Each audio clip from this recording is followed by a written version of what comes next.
His previous films have pointed the spotlight at a number of amazing Hoosiers. In his latest, it features World Series champion and humanitarian Carl Erskine, and director Ted Green joins us now to talk about The Best We've Got as it gets set to make its world premiere this week right here in the Hoosier State. Thanks for joining us here in studio to get a chance to talk about this. There are so many great layers to Carl's story. When you got a chance to really start to assemble this, what about him, beyond the baseball, beyond the Special Olympics, and just about Carl, made this story so compelling to you? You know, I first started studying him on a tip from Slick Leonard, one of my previous film subjects, and then as I dove in, I discovered the baseball. And you know, the baseball's out there to read about, but it's a little bit more magical than you think, and we're going to shine a light on that that's never been shined before.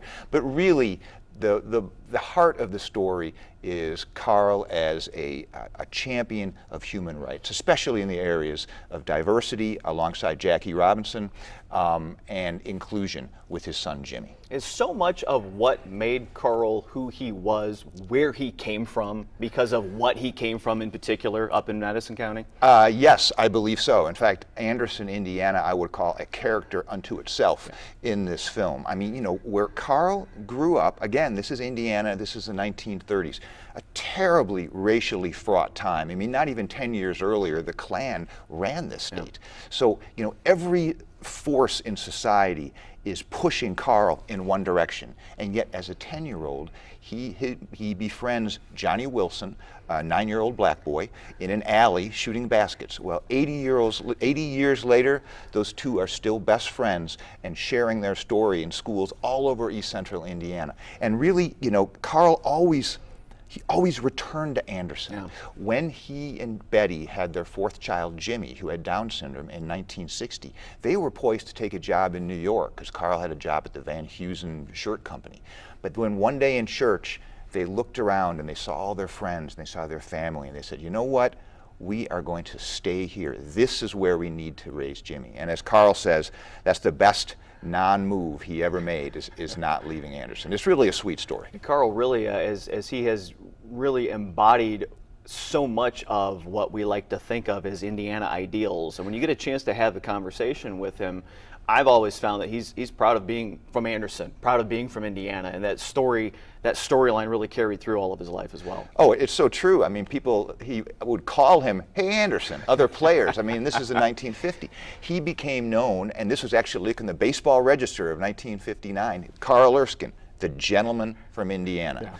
Yeah. In fact, we have the late Vin Scully, just passed last week, one of Carl's very best friends, talking about that, how that's exactly what Carl was, the gentleman from Indiana, and former Governor Mitch Daniels weighs in on that as well. Baseball part of Carl's story, of course, is such a big part of it, and we'll talk about the Boys of Summer, and thank you for the photo here of the Brooklyn Dodgers and eventually to the Los Angeles Dodgers. When you got a chance to talk to the likes of Vin Scully and Bob Costas, also featured in the film, to talk to storytellers, particularly baseball storytellers, what was part of that process like for you and your crew to get a chance to just point the camera at guys like that and just let them do their thing? Well, that's kind of a funny story there. I mean, Vin Scully, we're talking Vin Scully, and so that we interviewed him during COVID, so it had to be an outdoor interview, so that's always, you know, fraught with issues.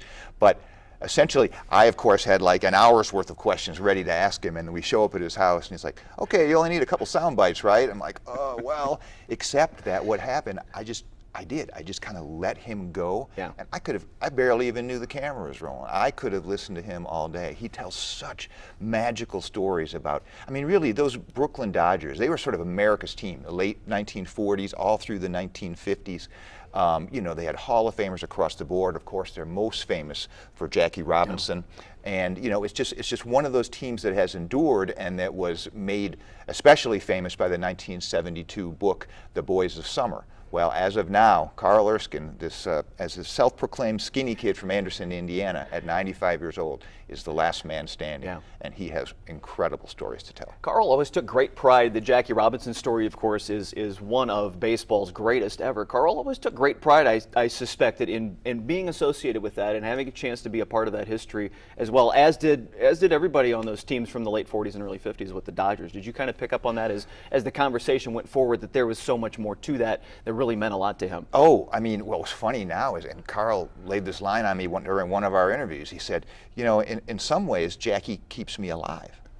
And I said, well, how is that, Carl? And he goes, well, you know, right now, every year in public schools, there comes a time for a project on a famous American. And one of the people in the school books that they offer up as an example is Jackie Robinson. Sure. So a lot of kids are drawn to that because of sports. And when they look online and they realize, oh my goodness, there's a guy out there who's, you know, still alive who actually played with Jackie. Yeah. The letters he gets from Jackie Robinson fans, you know, about Jackie Robinson from 10-year-old kids, they're stacks this high.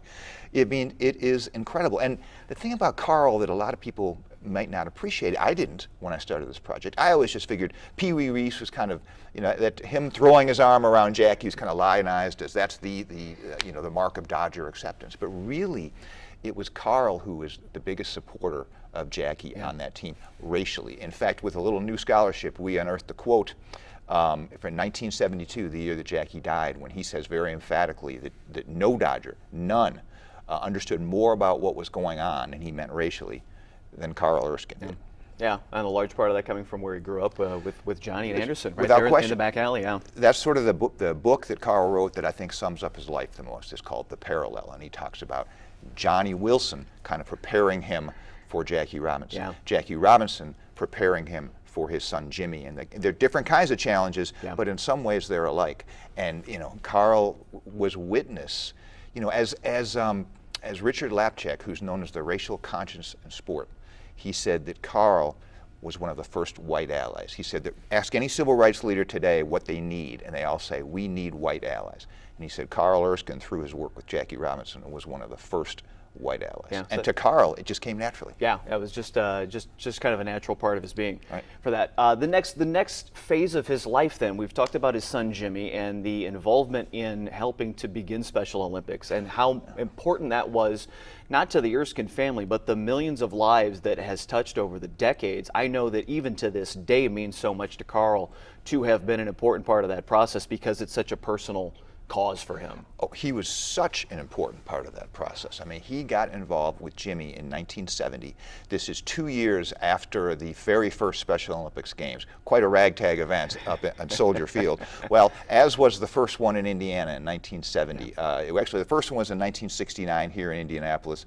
Kind of an unmitigated disaster. They move it to Terre Haute. It's decidedly off Broadway, but we have the video of that. And there's Carl, you know, teaching, you know, here's how a gun is going to work and all that.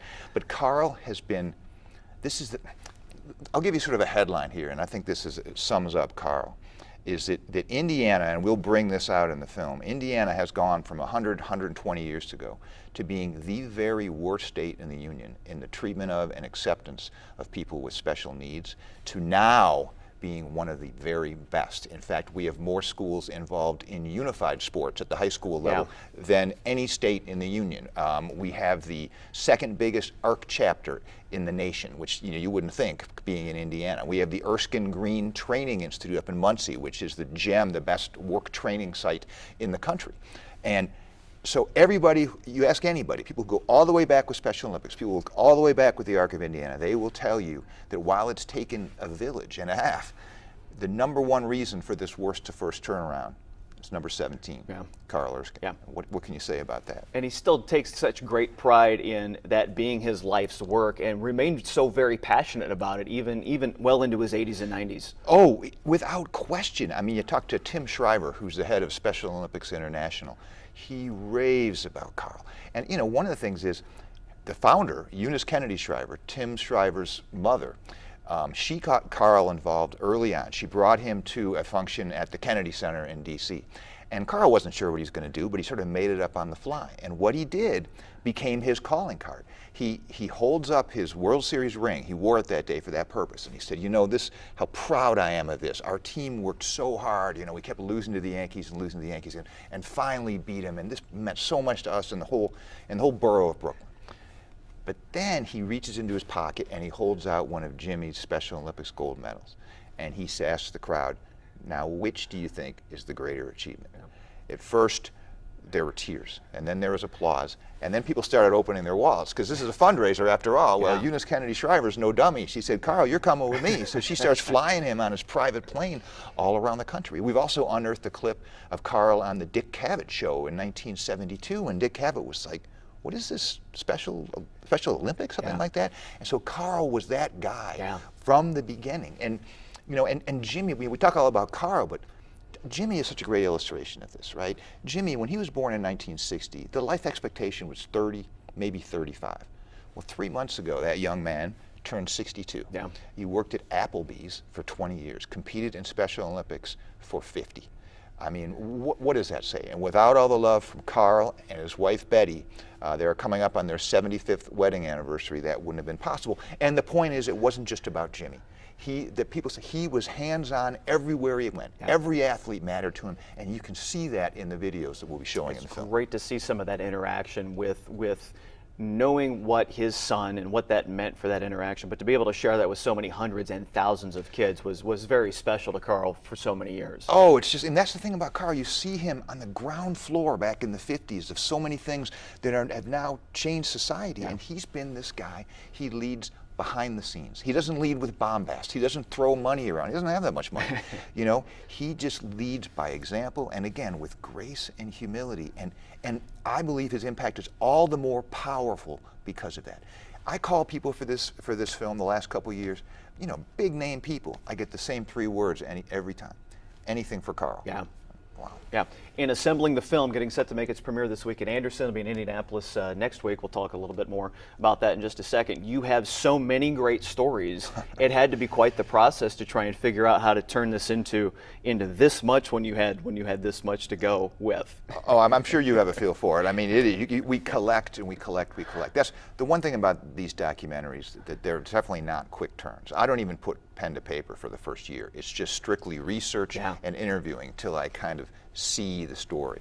But yes, their issue there is you have so much you can't use. But you know, what we're hoping is we still have all this material. Like with my previous documentary on Eva Kor, we were able to donate all of our material to the Indiana Historical Society, which, by the way, is my partner on this film on Carl Erskine, and I'm grateful for that.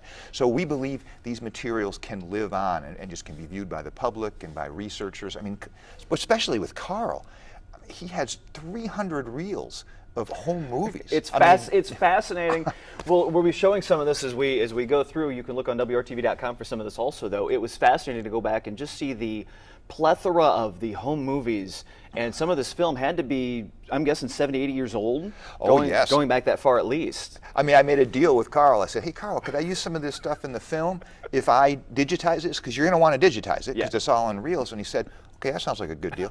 Well, I thought there'd be like 30. There were 300 reels of film. I mean, yes, dating back to the 1930s, in an alleyway in Anderson, Indiana, and there's little Carl with his A sweater on, shooting hoops on the backboard's an old Gulf oil sign that his dad, salvaged from the dump. But all the way through, there they are on Ebbets Field, the beautiful green grass of Ebbets Field with Jackie Robinson and Pee Wee Reese and Duke Snider, and here we are down at Vero Beach for Dodger Town, and then of course everything with Jimmy growing up in the early Special Olympics and everything, and you can just see it in full color. I mean, it was an embarrassment of riches, and we tried to make the most of it for sure. The opportunity to premiere the film in Anderson at the Paramount, such a phenomenal venue, but to be able to bring this back to Carl's hometown and really to be able to show this off to to his people, to where we're coming from here, it really has to feel full circle for you. It does, and it's really the only place to screen, to premiere this film. I mean, this is the same theater. It opened in the 20s while Carl was born. Same theater Carl and his best buddy Johnny Wilson would go to watch cowboy flicks in the 30s, and Carl would go up in the balcony to sit with Johnny. Yeah. So to be able to, and Carl has played harmonica there for fundraisers, for Special Olympics for years. He has a long history with that theater, and that theater kind of symbolizes Anderson. And so I am so excited that they agreed to host it. It sold out with more than a month to go. And so now they're actually having an encore screening 2 days later before it comes down here to Indianapolis. So it'll be Saturday the 13th. If you're looking for some Anderson tickets there, those are still available. And then the Toby Theater at Newfields will be the August 18th event. And I know there's some future opportunities as this film starts to kind of get to some distribution there. What do you hope when people see this? There are a lot of people who don't completely know Carl's story beyond being a World Series champion. What do you hope the takeaway is for everybody else? Well, I suspect 9 out of 10 people you walk on the street really won't know much about Carl Erskine if they even know his name. Well, I hope that my goal, and this was the same goal I had with the Eva Kor documentary and the Crispus Attucks documentary, is that people walk out flabbergasted by what this guy, one humble guy, was able to achieve and the way he achieved it. But I also want them to think, my gosh, maybe I can't be a Carl Erskine, maybe I can't be an Eva Kor, but you know what? Maybe I can make some changes in my community, because I think that everybody I talk to, Carl's a hero, but it's more than that. A lot of heroes, right? But I think the beauty of Carl's heroism is that it is an attainable heroism. You don't need to be able to dunk a basketball and memorize the Constitution, right? You can do great things with one small, humble act of kindness at a time. And I think in this day and age, that's a message that needs to be heard and learned from, which is why I'm teaming with Special Olympics Indiana on the EPIC educational program, which is the Erskine Personal Impact Curriculum. We've already taken orders for more than 70,000 free books all across the state, and we have high hopes that we'll be teaching about this really historic and wonderful Hoosier for generations to come. Great work. Congratulations on the project. Thanks so much, Best luck Brad. going I forward. appreciate it. Ted Green, the best we've got is the premiere coming up this week in Anderson, next week in Indianapolis.